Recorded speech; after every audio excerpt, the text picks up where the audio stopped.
Y pareciera que ya hoy en día nada se puede comer. Para las personas que están empezando a preocuparse por su salud, por su alimentación y empiezan a investigar y a ver todo de esto del mundo de los alimentos, empezamos a entender que hoy en día estamos consumiendo muchos aditivos dentro de la comida que le metemos a nuestro cuerpo. Y llega el momento en el que nos sentimos como súper confundidos y súper abrumados porque, pues madre, pareciera que nada se pudiera comer, nada de lo que estuviera empacado se pudiera comer, porque tiene un preservativo, porque tiene un colorante, porque tiene algún tipo de estos aditivos. Y de eso vamos a hablar hoy. Para los que no me conocen, mi nombre es John, soy creador de Despensa Holística y hoy vamos a hablar un poco acerca de los aditivos y de esa confusión que se nos genera en la cabeza de que, jue madre, no se puede comer nada porque casi todo está lleno con aditivos y, y, y de esa impotencia que nos genera muchas veces el decir, hey, voy a comer mejor, pero, jue madre, ¿por dónde empiezo si todo está lleno de aditivos? Es lo que muy comúnmente nos pasa en estos procesos y simplemente empezamos a creer, no, nada se puede comer y terminamos echando toda la basura porque nos parece supremamente difícil. Pero entonces hoy te voy a indicar por qué es necesario empezar a reducir esos aditivos y cómo hacerlo de una forma sostenible, de una forma que vayas poco a poco y no te genere muchísima fricción y termines por cansarte y dejar de intentarlo, ¿cierto? Entonces, ¿qué pasa?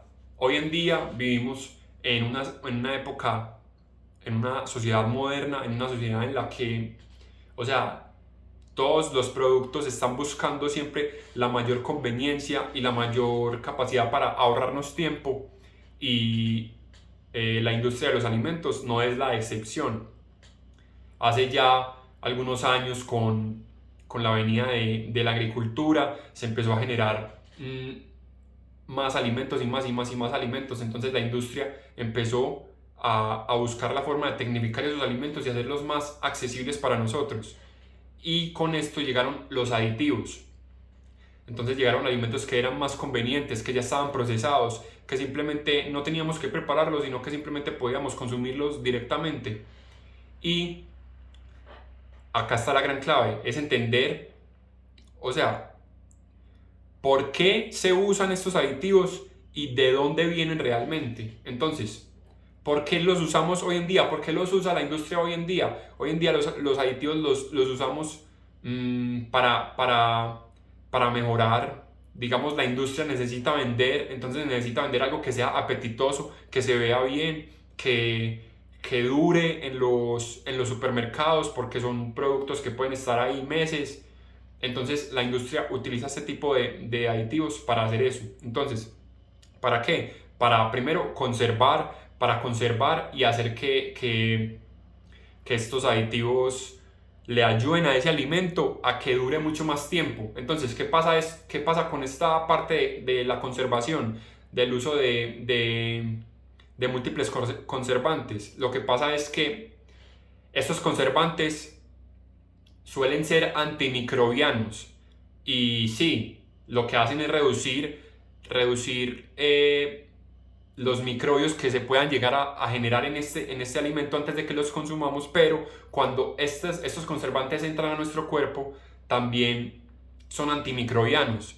Y como ya sabemos, o si no sabes, puedes ver en alguno de mis videos en los que he explicado sobre el microbioma y la importancia del microbioma y esas bacterias que viven en nuestro intestino para nuestra salud. Lo que pasa con estos conservantes muchas veces es que terminan acabando con nuestras bacterias de nuestro intestino. Y sí, hay bacterias buenas y hay bacterias malas, pero el conservante no sabe elegir, simplemente destruye las bacterias buenas y las bacterias malas.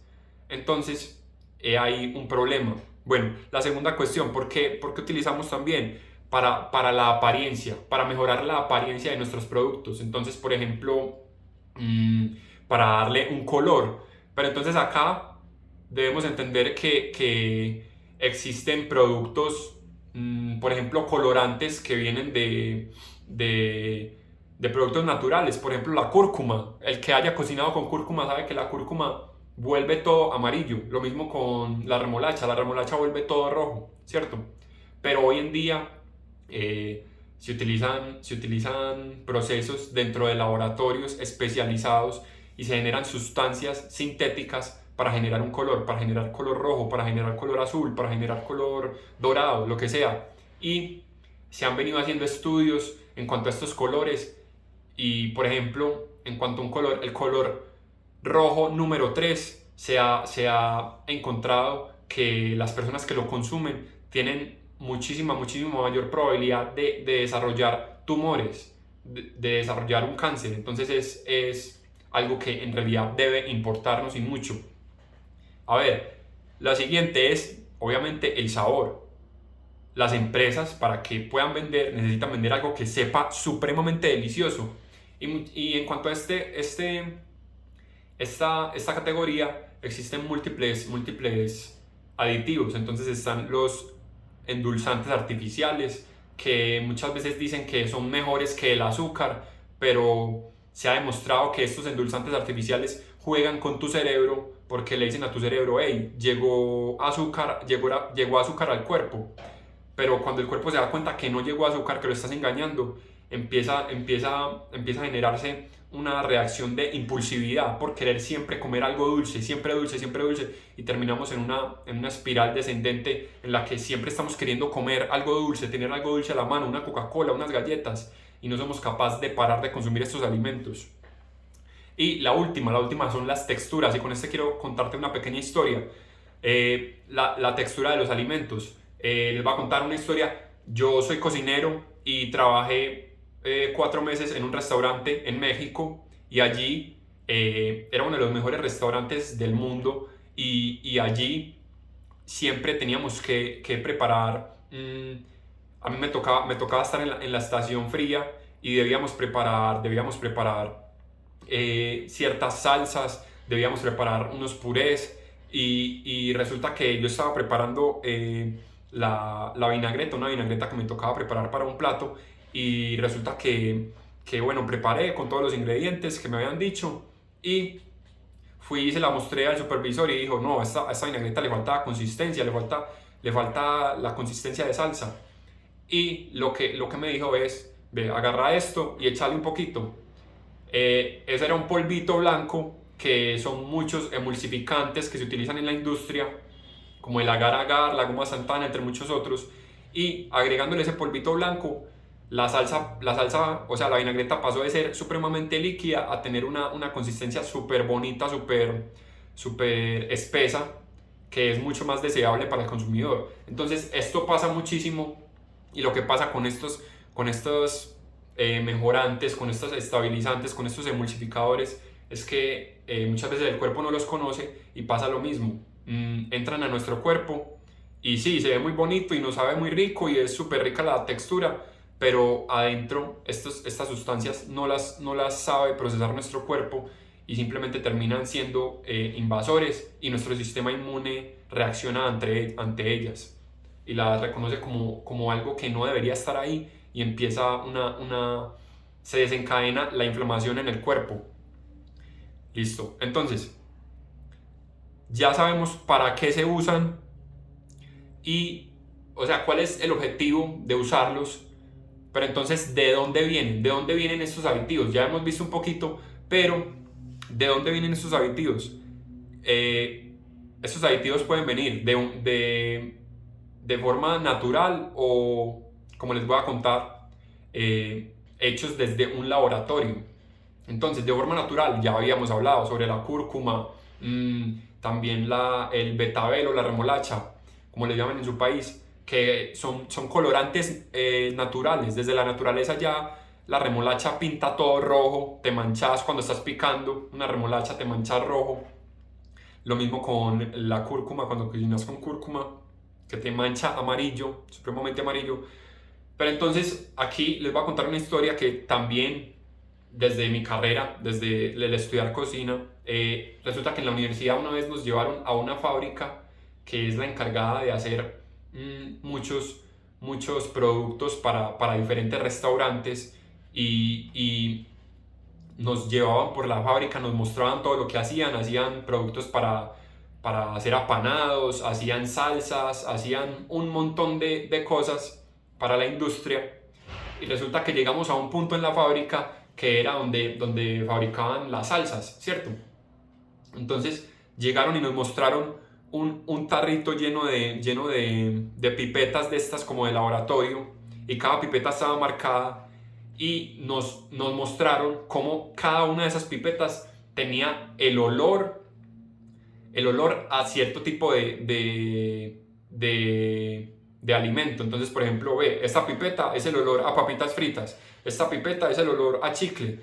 Un montón de pipetas con un montón de olores y sabores que eran creados por ingenieros químicos que son encargados de crear sustancias sintéticas, pero que sean idénticas o sea, que causen el mismo olor y el mismo sabor dentro de nuestro cuerpo que lo haría una papa frita natural, ¿cierto?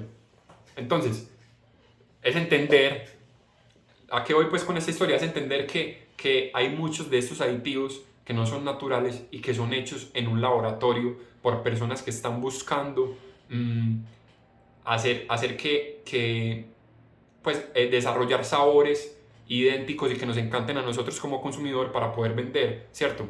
Y esto hace que muchas veces esos aditivos sean sustancias que nuestro cuerpo no reconoce en la gran mayoría de casos, ¿cierto? Entonces, por ejemplo, un ejemplo muy, muy, muy fácil de entender es que, a ver, la industria, las personas que sacan un alimento a un supermercado, tienen que poner en sus etiquetas de qué está hecho ese alimento, qué ingredientes tiene. Pero muchas veces con esos aditivos no se les exige a las personas poner de qué está hecho ese aditivo, sino que simplemente pueden poner esto es sabor a limón, pero no ponen qué hay detrás de ese sabor a limón.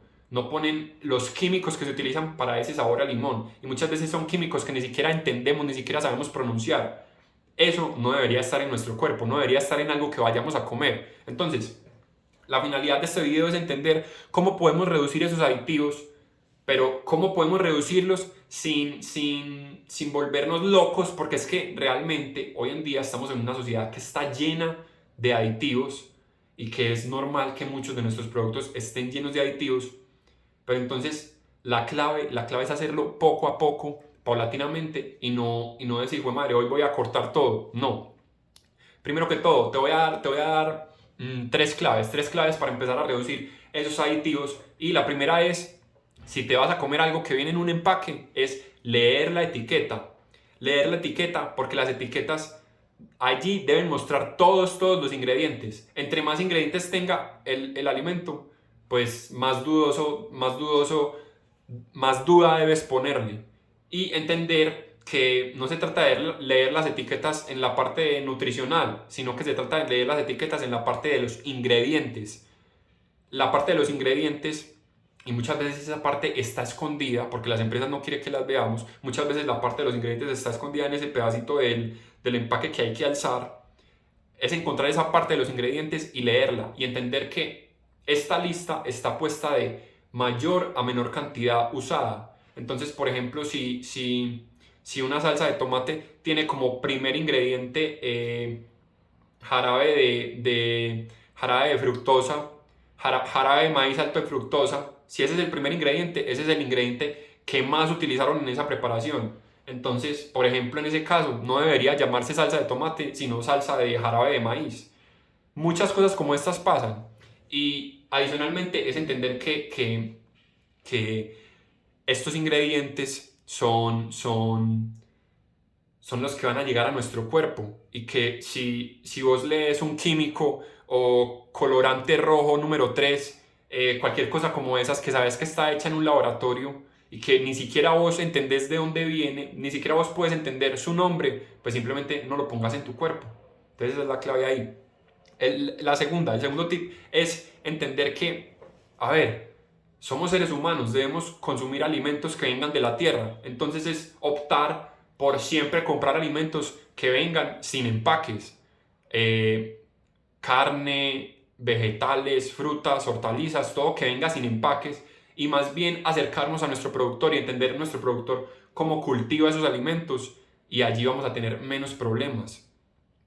Y como tercer consejo es entender que hoy en día está generándose un gran boom en las personas por buscar cuidar su cuerpo, por buscar cuidar su cuerpo a través de su alimentación, y también están empezando a salir nuevos proyectos, nuevas personas que son pequeños artesanos que cocinan, cocinan o sea, ofrecen diferentes productos que ellos mismos cocinan, y acercarte a personas como estas y entender con qué alimentos, con qué ingredientes se están cocinando y con qué ingredientes se están produciendo lo que te van a vender. Entonces, si te van a vender, no sé, una chocolatina, con qué chocolate lo están haciendo, qué le están poniendo, acercarte a este tipo de personas y empezar a consumir local y de pequeños artesanos que te digan, hey, ¿con qué estás haciendo esta galleta? O hey, ¿con qué estás haciendo esta barra de chocolate? Entender esto y empezar a aliarnos y a buscar alternativas, porque si seguís comprando todos los días en el supermercado, en el local de cadena, pues muchos de estos alimentos todavía van a estar ahí llenos de muchos aditivos. Y entonces la clave es entender que sí, muchas veces puede ser abrumador, y podemos ver esto como que no podemos comer nada. O sea, todo nos hace daño porque está todo lleno de aditivos. Pero la clave es entender que si vamos poco a poco cambiando los lugares que visitamos, cambiándole las personas a las que le compramos, en vez de comprarle el supermercado de cadena, le compramos a la persona que está emprendiendo. Pues ahí vamos a empezar a cambiar y va a ser mucho más fácil para nosotros. Espero que te haya gustado este video, y si te gusta este tipo de contenido, ya sabes que nos puedes seguir en Facebook, en Instagram como Despensa Holística, y también tenemos una comunidad en Facebook a la que te puedes unir llamada La Nueva Conducta Alimenticia. Ya saben, nos vemos en el próximo video.